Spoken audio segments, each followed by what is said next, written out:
아버지 하나님, 오늘 저희들 가운데 함께하여 주셔서 성찬식을 통해서 우리 주 예수 그리스도의 그 피공로로 말미암아 우리가 하나님의 백성이 된 것을 기억하게 하심을 감사합니다.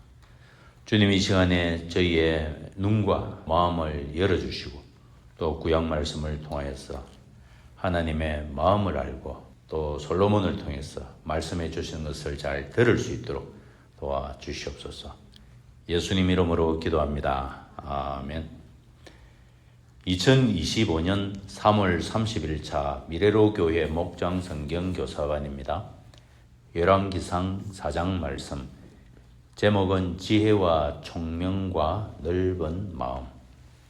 자, 오늘 먼저 보시면 솔로몬의 내각 강요들과 12지방 행정구역 및 그 관리들, 이래서 중앙정부 또 지방정부 조직을 만드는 장면입니다. 이 조직을 잘 만들었기 때문에 솔로몬이 살아있을 동안에 그 구조가 그대로 유지가 될 수가 있었죠. 이 조직을 만든 것은 솔로몬의 지혜입니다. 1절에서 6절까지 중앙정부 관리들 명단이 나옵니다. 관리들 명단이 쭉 나오고 제사장, 서기관, 군사령관, 관리를 지휘하는 장관, 관리장이라고 합니다. 그 다음에 왕의 개인 자문관, 국내 대신 강제노역 책임자 하여 8개 직임을 말하고 있습니다. 8개 직임이 있고요.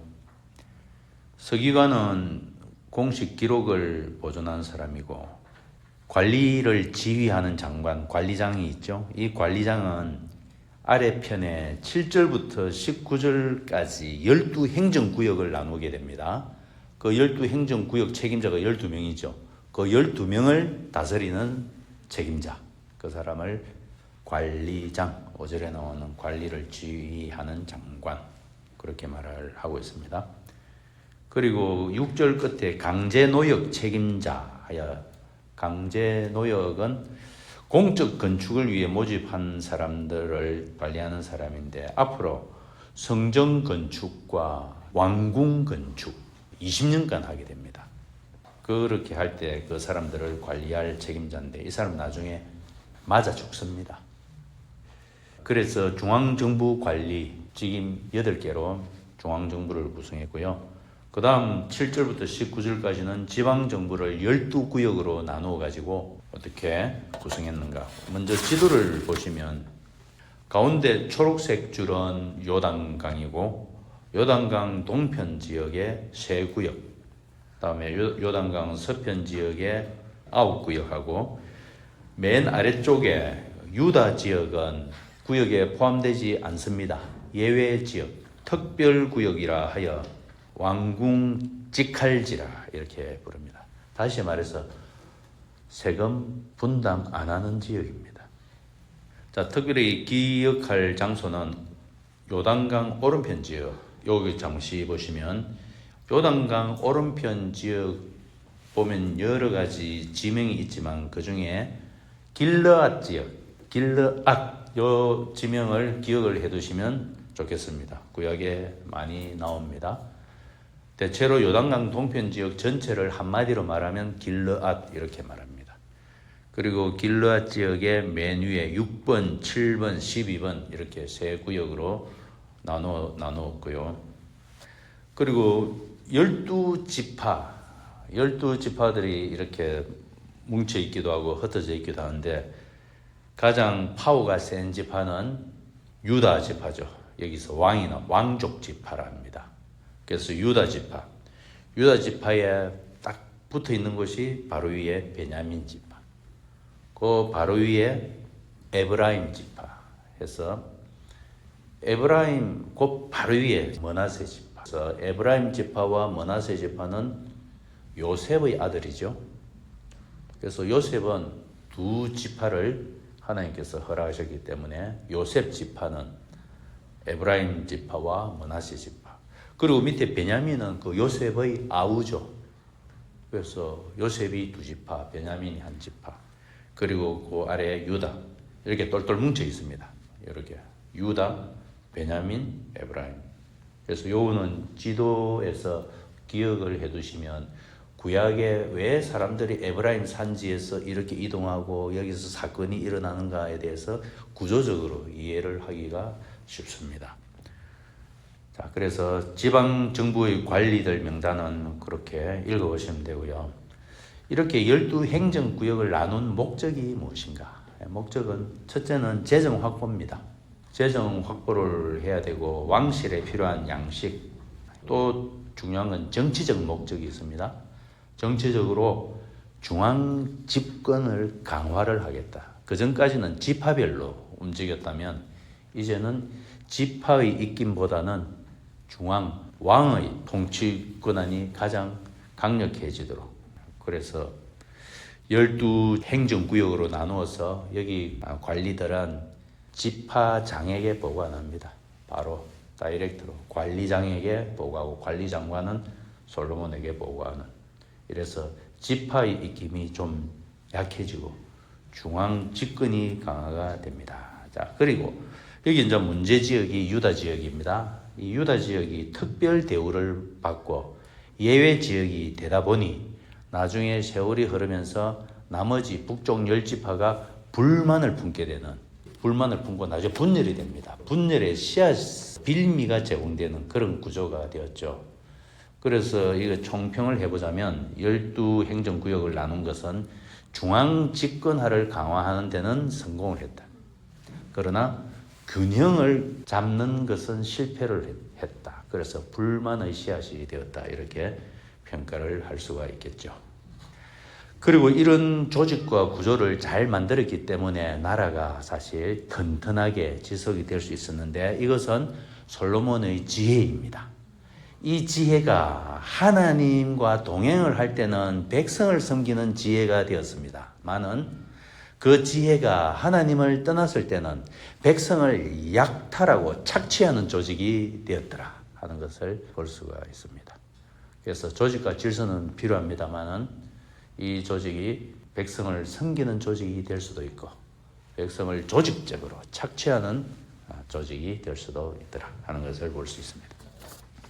이렇게 조직과 질서를 완비했을 때 솔로몬 왕국이 굉장한 번영과 평화를 누렸더라 하는 그 증거가 이렇게 쭉 기록이 되어 있습니다.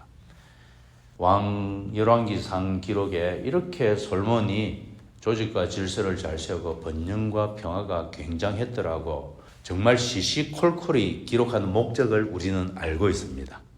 이 열왕기상이 기록된 시기, 이때로부터 400년 뒤에 나라가 망하고 없어져서 포로로 끌려간 유다인들이 지금 이 기록을 읽고 있기 때문에 우리 400년 전에는 우리나라가 이렇게 대단했는데 왜 망했는가?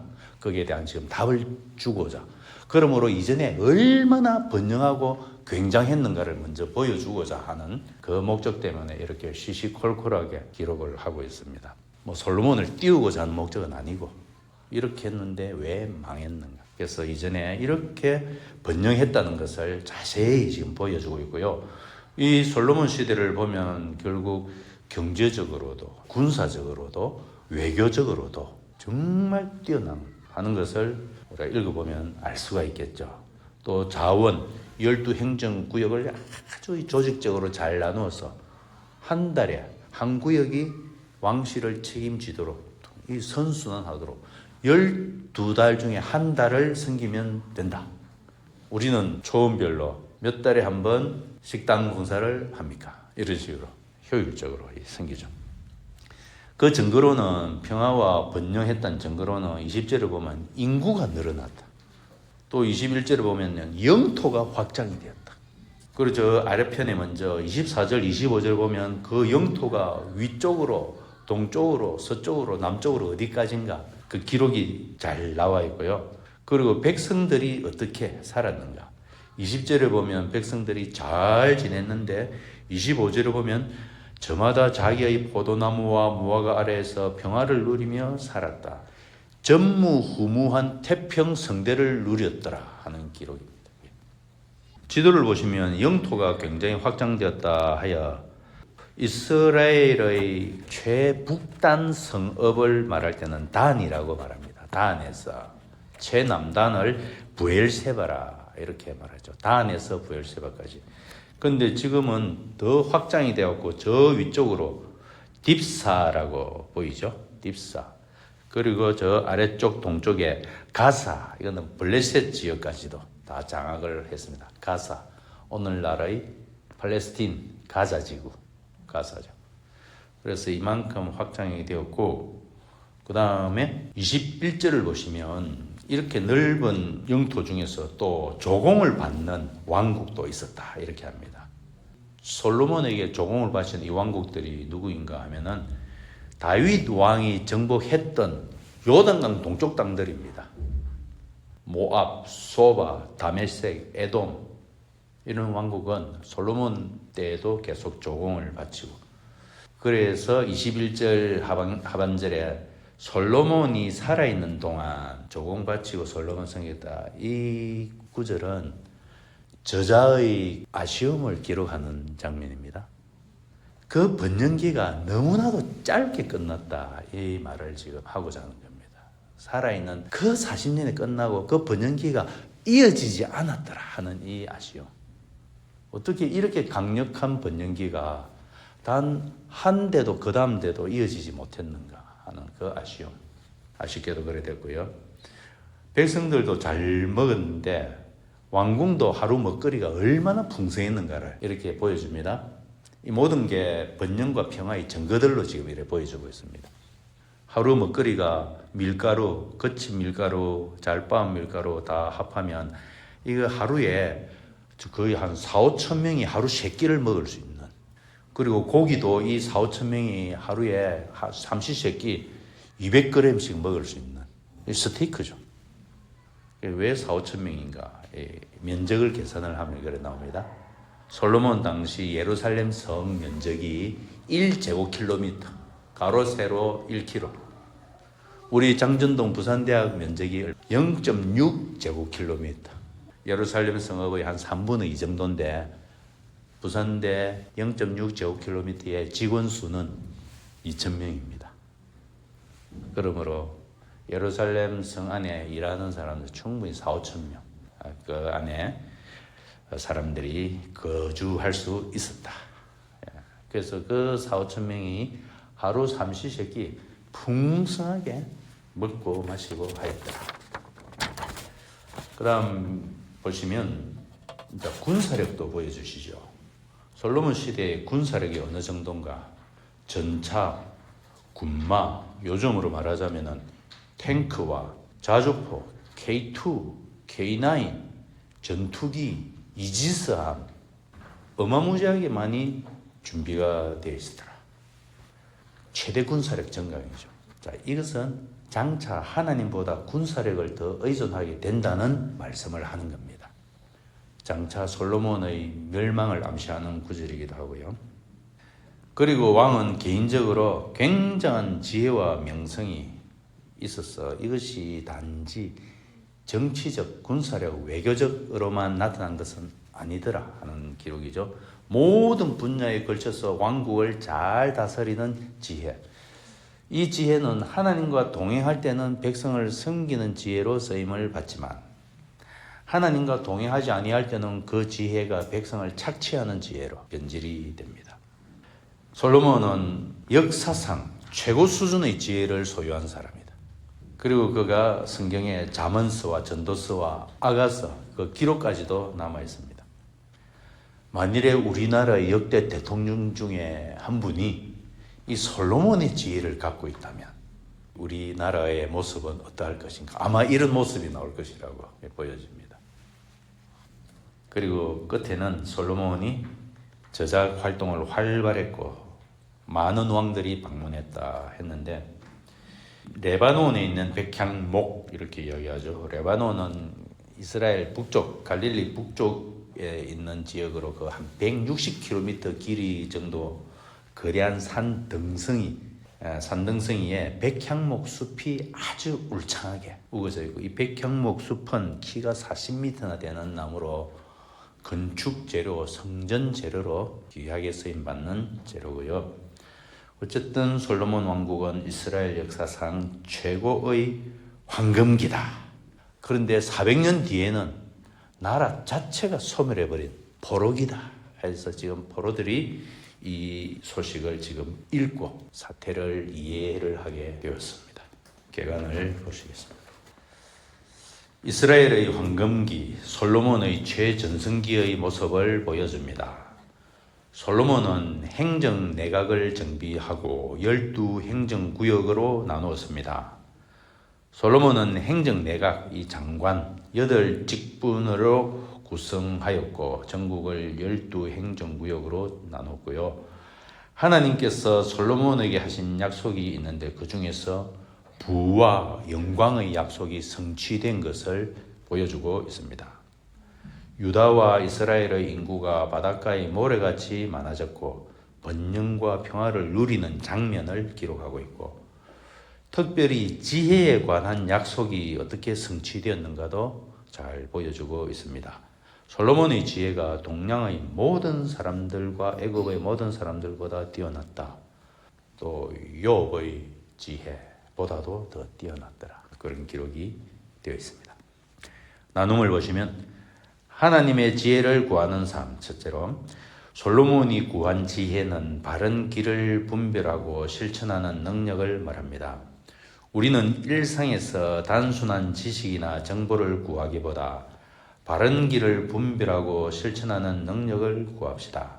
진심으로 하나님의 지혜를 구합시다 하여 하나님과 동행하는 지혜는 참으로 남을 섬기고 하나님 나라에 귀하게 쓰임받는 지혜였다. 그렇지 않았을 때는 그 지혜가 아주 비참한 지혜가 되었더라. 두 번째로 먼저 하나님의 나라를 구하는 삶. 솔로몬은 세상적 욕망을 먼저 구하지 않고 하나님 나라와 의를 우선적으로 구하였습니다. 우리는 세상의 판단 기준을 쫓기보다는 하나님의 뜻이 무엇인지 고민하고 우선적으로 구합시다 하여 솔로몬은 20대부터 30대까지 이렇게 마음의 초심을 상당 기간 가지고 있었던 것 같습니다. 이런 점은 우리가 배워야 될 점이겠지요. 세 번째로 다른 사람을 섬기는 삶. 솔로몬은 나라를 잘 다스리기 위해 고위 관리들을 세우고 백성들을 섬기고 왕국을 번영시켰습니다. 우리에게 주신 지혜와 능력으로 사람을 섬기는 삶을 삽시다. 우리가 그래서 가정교회를 하고 목장을 하고 VIP를 섬기고 이렇게 살아가고 있습니다. 아담스 바이블 시작. 하나님께서 솔로몬에게 지혜와 총명과 넓은 마음을 바닷가의 모래알처럼 한없이 많이 주시니. 하나님 아버지, 우리에게 솔로몬과 같은 지혜를 주심을 믿고 감사드립니다. 우리 일상에서 하나님의 뜻을 따라 지혜롭고 정직하게 살아가게 하시고 우리에게 맡겨주신 일들에 충성과 헌신할 수 있도록 도와주십시오. 우리가 세상 속에서 하나님의 나라를 이루어 가도록 성령님의 인도하심을 따라 섬김의 삶을 살게 해주십시오. 예수님의 이름으로 기도드립니다. 아멘.